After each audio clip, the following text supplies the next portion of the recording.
One of my friends is a prolific calorie counter. And, you know, he eats a lot of Domino's pizzas. He listens to this podcast, so he's going to know exactly. He's going to know that I'm atting him. He eats Domino's pizzas all the time. He eats like a real, you know, processed food diet, but then says to me it's all about calorie counting. Now, with all due respect, friend, he's never managed to... I shouldn't say that. But it's not necessarily worked for him in terms of the goal that he set himself. So when I was reading about your view on calorie counting in your book Spoon-Fed, I screenshotted it this morning and sent it to him. And I said, you are a bullshitter. That's what I said in the message. And we had a good laugh about it this morning. But what is your view on calorie counting and this idea that we can, you know, weight loss or being healthy is just about having a calorie deficit? It's complete nonsense. Thank you. I will clip that and send it to him. There's never been any long-term study showing that calorie counting is an effective way to lose weight and maintain weight loss after the first few weeks. So, yes, very strict calorie counting. If you deprive yourself for a few weeks, you will lose some weight. But even if you're successful, your body's evolutionary mechanisms will make you hungry and hungrier every week you go by where you're depriving yourself of energy. Your body will go into sort of shutdown mode. Your metabolism slows down, so you're not expending those calories. And inevitably, I'd say more than 95% of people will go back to their baseline, and many go above it. They sort of rebound back if they're doing this style of calorie restriction. Now, calorie counting is a part of that, so people try and say, okay, I'm not going on a dramatic diet, but I'm going to just try and reduce by 10% my calories in the day, which in the old theory was supposed to make you lose weight. Well, it's virtually impossible, even professionals, to count calories. And because they're not very accurate for a start, everything on the packet, you have to weigh everything. And in restaurants now, we're supposed to have these calorie counts. They're plus or minus about 30%. Because portion size makes such a huge difference to it.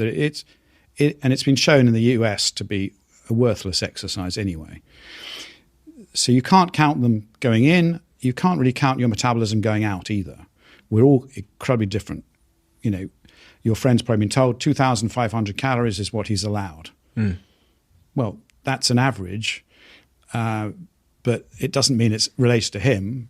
My average is much lower when I tested it. So everyone is an individual, and this is another thing we need to move away from this one-size-fits-all guidelines. But I think more importantly is that the whole calorie counting assumption means that it doesn't matter what form that calorie is, it has the same effect in your body. Therefore, whether you're cutting out fat calories or carb calories or, you know, low-calorie sodas or whatever it is, it's going to be fine. But we now know that's not true. And there's several science experiments which now absolutely nail that. One was in America, where they gave people identical meals for 2 weeks in a sort of enclosed semi-prison. And one was homemade and one was ultra-processed, both identical calories, macros the same. The group with the ultra-processed foods overate by about 200 calories every day. They kept coming back to the buffet for more. Okay, so yes, the same calories, but the effect on the body meant they were hungrier. Why is that? We don't know for sure. It could be that those chemicals in the ultra-processed foods affect the gut microbes, and they then send signals to the brain saying, eat more. This isn't a natural, this is a really weird chemical. It's doing something weird to me. I'm producing something weird in exchange. It could be that they get absorbed much quicker. So you get a big sugar rush, and the nutrients get in to your body in a way faster than they should do in nature. And so your brain doesn't have time to say, I'm full. It normally takes 20 minutes or so to get that fullness. It could be the matrix of the food. It could be the chemicals in the food. It could be its effect on the gut microbes. But it also could be things like your sugar spikes. So in the Zoe Predict studies, where basically we've given now 50,000 people in the US and the UK the same foods at the same time of day. Everyone's got these muffins. We show that people, 1 in 4 people who have these muffins and are wearing it, we wear glucose monitors, which tells you for 2 weeks what's happening in your glucose. 1 in 4 people get a real sugar dip 3 hours later. So this is where you rise in sugar, which is normal, and then as it comes down, it goes below baseline. But only in 1 in 4 people. And when that happens, those people end up overeating their next meal, and during the day, they feel more tired, more hungry. That's the sort of 11 o'clock slump, if you like. If you've had a carby breakfast, some people feel that, others don't. And what's really interesting is that, so 1 in 4 people eating an identical muffin of identical calories will then overeat by this, another 10% that day. So you can see how that just blows the calorie idea out, that the calories in equals calories out, everything's the same. And the third thing is that ultra-processed food says it has the calories that's equal to the whole foods, but often they don't account for the fact that it's ground up, it's highly refined. And so if you take like almonds or something like this, they might use ground almonds, and you compare ground almonds to whole almonds, there's perhaps 30% less available calories in the whole almonds than there is in the other ones. So the whole thing is a complete nonsense, and it's there because the food industry wants you to focus on the calorie, the fat content, sugar, so you don't have to think about the quality of the food. And it's something that they can control very easily, get their profits higher, keep adding stuff to the product that's synthetic, when we know that a lot of things they're adding are harmful for our gut microbes. So that the artificial sweeteners are harmful, the glues, they stick the foods together, the emulsifiers, some people react quite a lot to those and they cause problems. So the whole thing is like this giant camouflage. And that's really one thing probably my number one bugbear is to get people to see the light, stop obsessing about calories, and start thinking about food much more as quality and what it does to your body. Quality food. What is quality food in your definition of the phrase? It's the opposite of ultra-processed food, which is whole food, which is made with from the original ingredients of plants, mainly plant-based, but it's not exclusively, that contains all the nutrients that those plants produce without it being stripped away or boiled up or highly pressurized, deformed, and so they have to add in back those nutrients. So, it's things in their pure form. So it's nuts, it's seeds, it's grains that haven't been ground up super finely. It's all the amazing plants and fruits and vegetables that we've got. They're healthy foods, but it's not straightforward. Yes, I've got this list of 10 superfoods. It's understanding that many foods that are healthy for us. Most of them are in their original form. Berries, nuts, virtually every vegetable is healthy for us if it's in that original form. It's only because we had to learn to preserve things. We had to do trickery to make margarines and things with chemistry that we've moved away from that. But going back, olive oil, for example, is a great example of something that's vilified often because it has lots of fats in it, and certainly I was told the Mediterranean they have olive oil on everything. It's horrible. It's all fatty. Turns out that's it comes from the olive. The good stuff, extra virgin olive oil, has very little done to it, and that is a good, healthy, quality food. But it can be refined. You can take that and you can keep refining it.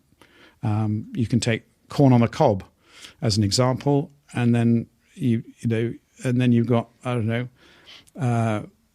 tortilla chips or something down the other end, or cornflakes, which bears no resemblance to the original, and they're all versions on the spectrum. God, it's so confusing, because what you've said to me is, based on research and studies. But then when I go to a supermarket, labeling, even I was just thinking then cornflakes. I think I grew up thinking cornflakes were healthy because it says corn in the title. You know what I mean? And when you're trying to navigate, I was just thinking, if I'm going down an aisle now, hearing what you've just said, that quality food is food that is not ultra processed and kind of resembles its original form.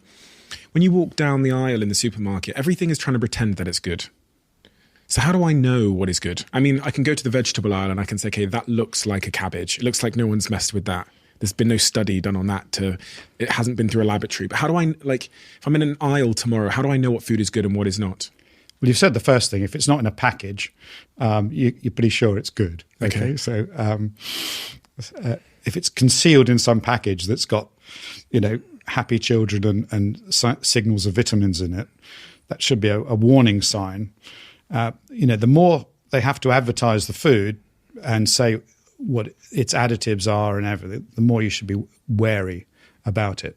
The number of ingredients is another pretty good sign. So once you get over 10, particularly if there's lots you've never heard of, you wouldn't find in your kitchen, you should also be wary that is ultra-processed food. Anything that says low calorie, means they've had to add in lots of artificial sweeteners or protein extracts or something else, is also a big danger sign. Low in fat means they've replaced the natural fat with something else that's cheaper.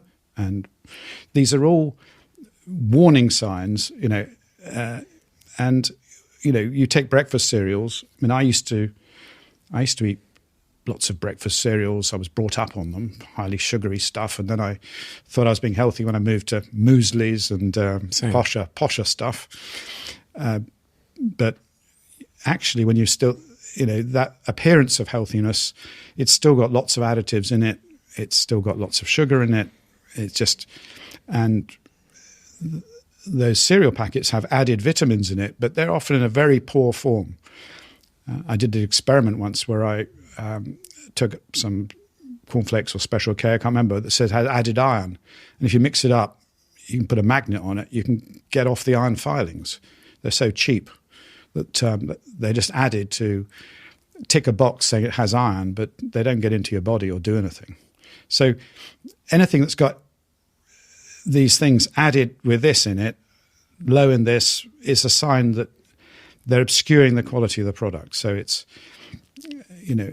but it's a lot of we've been brainwashed for years and decades in this. And, I was as well as a doctor, I should know better. And yet I've completely changed two of my meals completely.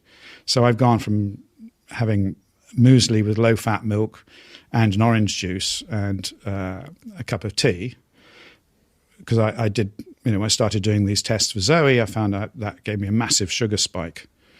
And it was a terrible way to start the day, and I got these dips at 11 o'clock, to a high full-fat yogurt, nuts, seeds, a few berries, and never have orange juice. That's a really unhealthy drink for everybody. And I have lots of black coffee, which I now know is good for me. So that's totally different. I changed my lunch for at least 10, 15 years. When I got in the hospital, I was having a hospital lunch, which used to be in the canteen. Then it was the Marks and Spencer's. Got a healthy-looking sandwich with brown bread, sweet corn, and tuna, and a smoothie in a little bottle. And that gave me a massive sugar spike. And I wouldn't have known that. And I was told that should have been a healthy thing to eat. So, there's general rules, but also there are specific rules. And this whole idea of individuality is coming in. So it could be that you might be fine on that. Don't know. I was very annoyed because when we were starting doing this testing for Zoe, I had all these spare kits, and I gave my wife one as well. And we sit down, and she's French-Belgian and loves croissants, and so we'd have a croissant each. Mine would shoot up. She had no change at all in her sugar, which was really annoying. Yeah. So, but it also brings home the fact that, everyone loves simplistic rules, but you can only get so far with them. You have to start experimenting yourself and see what works for you, and not just take everything for granted. And that's really that's the whole essence of really, setting up this personalized nutrition research and Zoe and everything else. But on top of this general advice about changing our whole idea of food, I think, because I think they do go hand in hand, that if you realize there are these individual differences, you realize it's not as simple as you've been told. It's not that fats are evil. It's not that calories are bad. It's much more nuanced.